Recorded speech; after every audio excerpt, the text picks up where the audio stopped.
Well, welcome to day 3 of the Vulcan rebuild, or engine removal.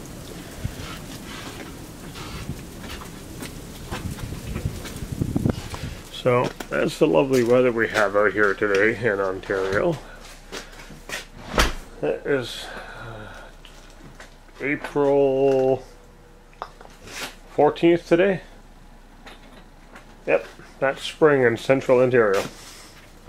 Ice storms all day today and partially into tomorrow with up to 20 centimeters of snow and a whole lot of freezing rain and ice pellets.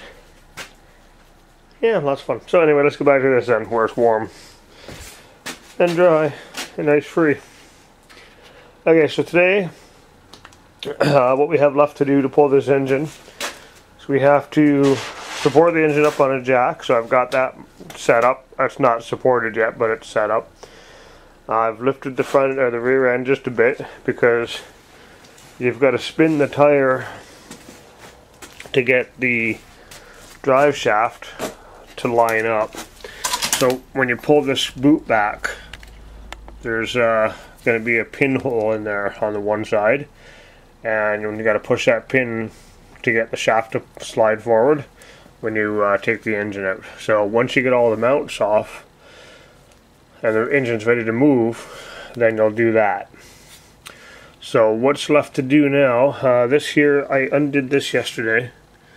I took the cap off, so that's just this little thing right here. There's 2 little pry points on either side of this that you can pry that cap off. It's a bit of a fight to get it out, but it came out. And I just did that so I can check, and I spun the tire and I could see where the bearing was wearing. So it is definitely the bearing.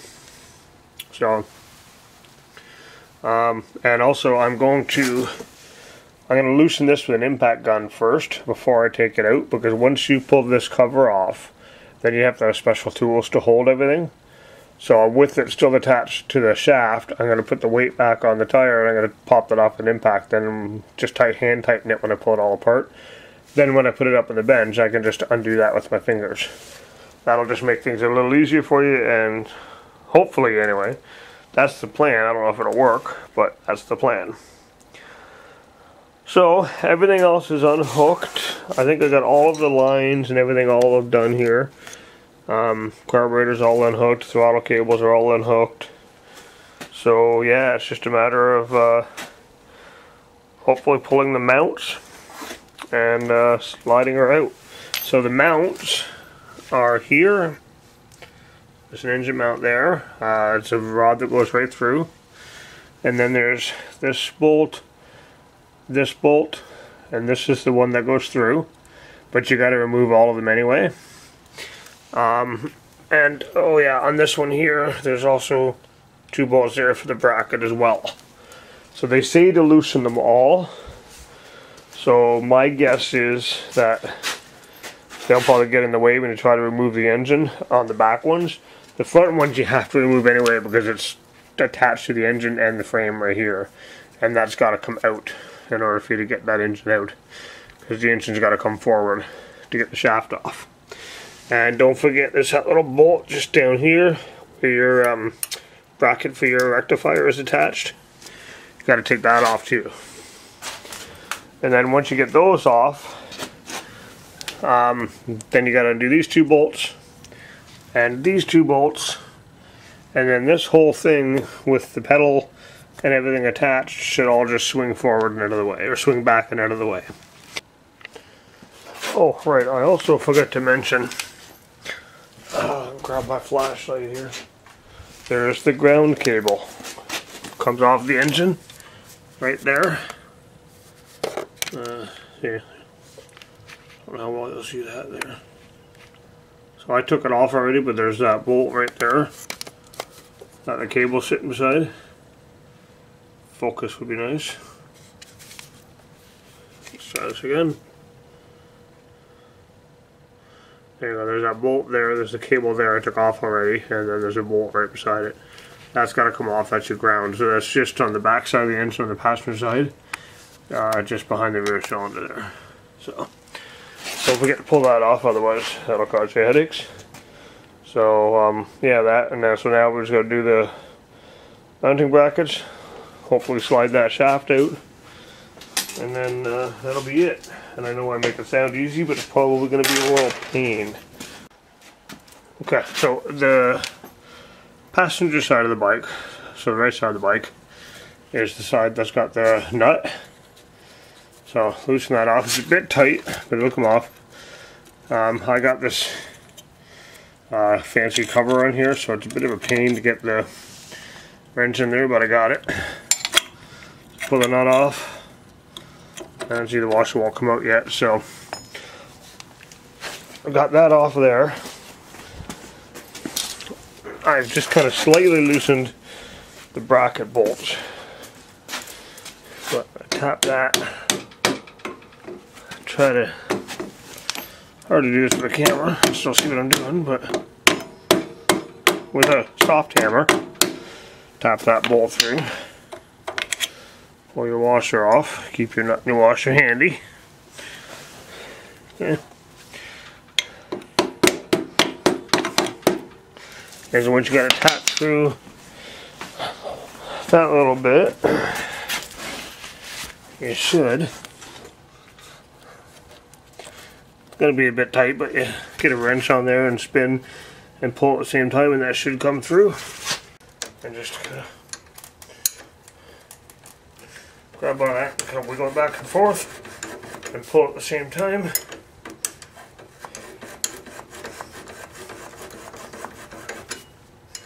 And that should, it is, thankfully, sliding out. Now your engine won't drop completely, but you might drop a little bit, so again, remember to have your jack under there.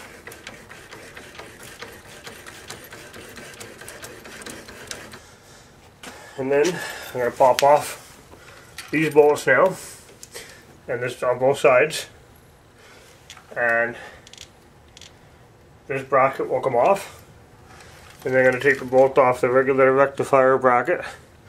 That frees up that right down tube that comes out, and then we'll work on that. Now don't forget when you pull these out that the top one is different, so when you put them back in the bracket, to remember where they are, put them in the right spot. Because the top one's got the spacer for the highway bars. And that's that side done. Okay, so I got the regulator rectifier bracket off. I just took the whole thing off because that way just it's free flowing it out of the way. So now I've got to pull this bracket here. Should come out. Sorry, a little close up there for you. Bad angle, but anyway, this will come loose now. It should slide out. It'll take some wiggling and finagling, but you'll get it. And then once that's out, then you take your down tube off. So once I get that out, we'll work on the down tube. Okay, so I got that bracket out.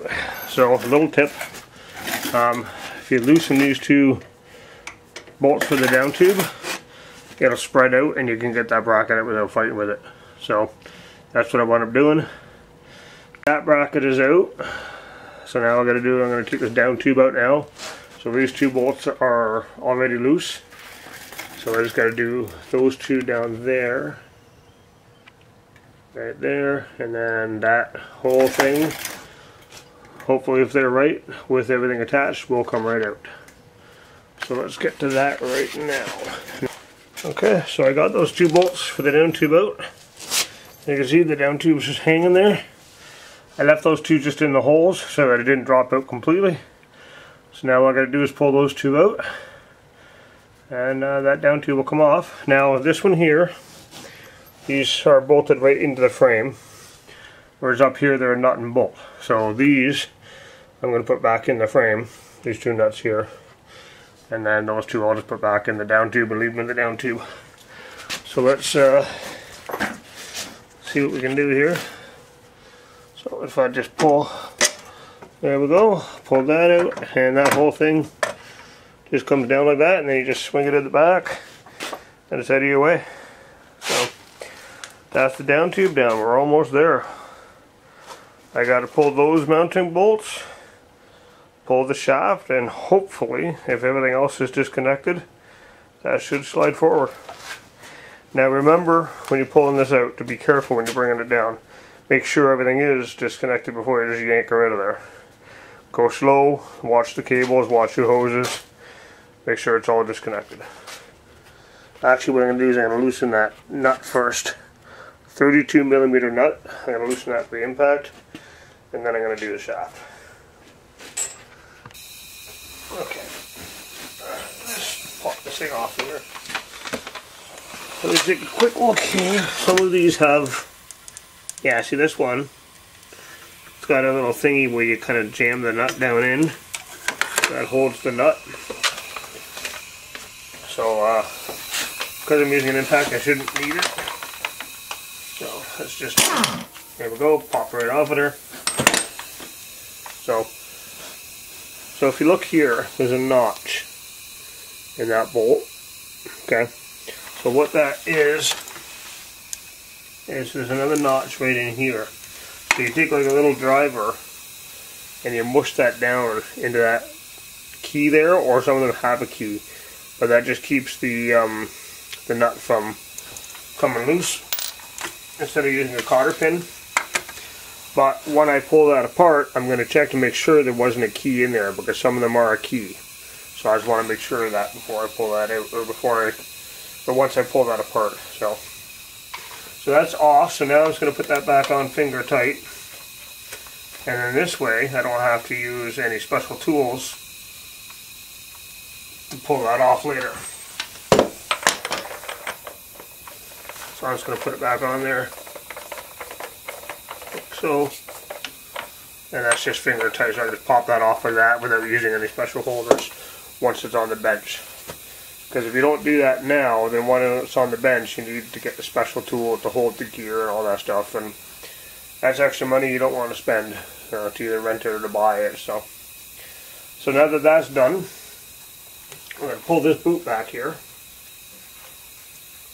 and this boot will expose the shaft. Hopefully, if you're lucky, you can get it to fold over, just like so. Pull it back as far as you can, and then now there's a little spring that holds this boot on, so be careful not to lose that. So let me just get you in here, see if I can show you that. So if you look right here, that ring is actually a little spring that holds that boot on. So you want to be careful not to lose that. So now what we're looking at here is, this is the drive shaft. I'm going to jack that up so that we can find that pin that you got to push in to get that shaft to release.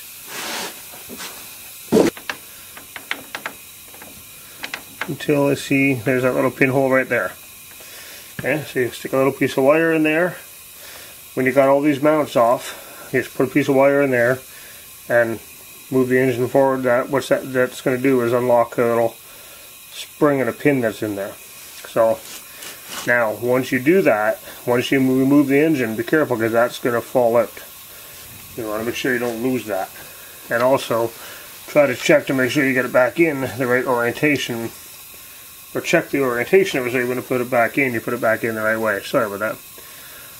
So anyway, so we're not at the stage yet, but I wanted to make sure that that was facing this way because I'm going to drop the bike back down so that the weight's back on the back wheel just for more stability. So next thing we're going to do is work on this rear mounting bolt, and we'll do that from this side.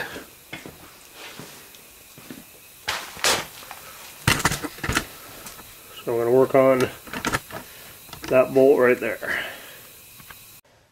Okay, so I broke it loose. I might have put a wrench on the other side and then break this side loose, but bolt is now there. Out, spacer's out. Okay, set them aside. And then like the other one, we're just going to tap it through. There's my wrench off the other side. And then, again, we're going to do the same thing on the other side that we did on the front one, is just put the wrench on it, wiggle it back and forth till it pops out. I've got it supported on the jack, so it should stay there. Okay, so I got that shaft out. That one slid right out, no problem. So I'm going to put the spacer and the washer, or the nut, sorry, back on. I'm going to set it aside. And then hopefully I don't have to undo the bracket bolts, but if I do, then I do. But now we can come over here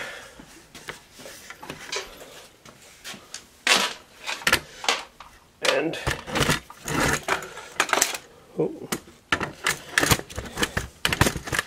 hopefully get this shaft off.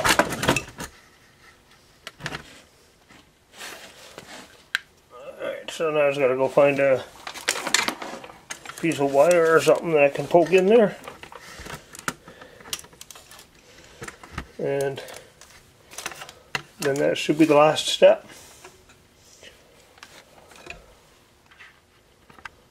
Okay, so what I wound up doing was I slid it far enough out that this came out a little bit. Then I pushed the pin and pushed that back. So there's a little pin right there. I don't know if you can see that or not. See if I can zoom in. Ooh, got a lot of focus there. Sorry, the autofocus on this camera apparently sucks. There we go. So right there is your little pin that sits in your shaft. So now this will come back out of the way. That's now disconnected from your engine. So it's going to pull the engine forward a bit more. Hopefully I got room to do so. Yeah, a little bit more anyway. I should be able to wiggle that out in a bit. Yeah, I can wiggle that out after. But anyway, so when you move this engine, be careful because that pin will fall out. Okay. So now, because it's on a spring is underneath that pin. So when you pull the engine out, if you can get the spring and the pin out, then do so. But otherwise, be careful when you put it up on the bench. Keep it facing upright so it doesn't fall out. Okay? So that is that. So now I should be able to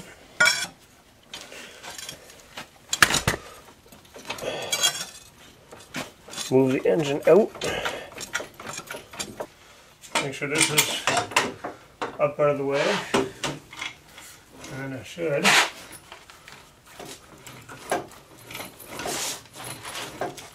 Okay. Tilt it this way slightly. Like that. Go to the other side. And push it from over here.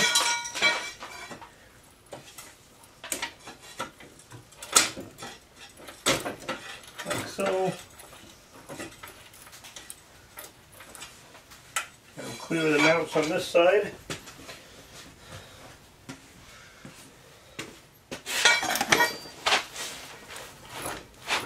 And clear the mounts on this side, so I'm just going to lift the bike up a little bit. Give me clearance for the top. Balance it with your hand because it's going to want to fall with let go.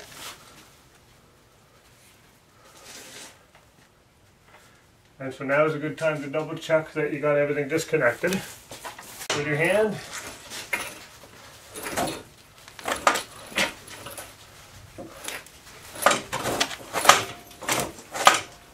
And slowly pull it out. I hope. Make sure everything is clear. Okay, so I'm still hung up somewhere. So let's find out where. That's out of the way, that's out of the way. Okay, so that's where I'm hung up. So this hose here, that I couldn't get off earlier, it's still attached. So I'll pull that off now. Because it's wrapped around the choke cable. There we go.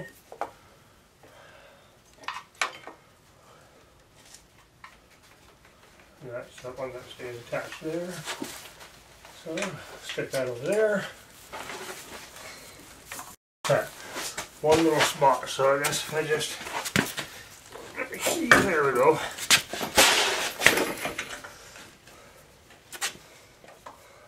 Okay. So that's stuck there, there we go. That's my cooler hose that's coming with me.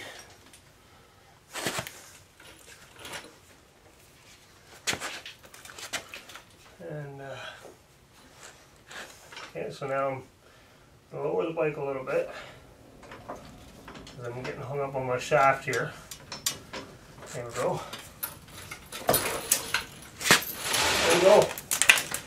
We're clear. Okay, so this is all of the emission crap. So that's all going to go back in once the engine goes back in. But there it is. The engine is out. So now all I gotta do is get someone to help me put it up on the bench and start taking her apart. The funnest part is going to be putting it all back together. So anyway, so thank you for watching. That is your engine out. It wasn't quite as easy as I was hoping because it's a newer model. There's newer emissions and all that stuff, extra stuff to unhook. Now, there are two ways of doing this job, the bevel gear bearing that I'm going to be doing. One is to pull the engine out, and the other one is to leave the engine in and pull the whole rear end apart and just jack up the engine. But I have two oil leaks here and on the other side that have to be done anyway, and they have to be, the engine has to be removed to do those. So since I had to do the bevel gear bearing anyway, and I got to do those anyway, might as well just pull it out and do them both while it's out, and then I can put it all back in. So the next video I'm going to be making will be doing the bevel gear bearing. And then after that, I'll do a video on how to put it back in. It won't be as detailed because it's essentially the reverse of putting it, or taking it out, with just a couple of things you gotta be careful of. Like that pin, you gotta make sure that that pin's pushed in when you put the shaft back on, that kind of stuff. So, but anyway, again, thank you for watching. I know I said that enough times, and I will see you in the next video.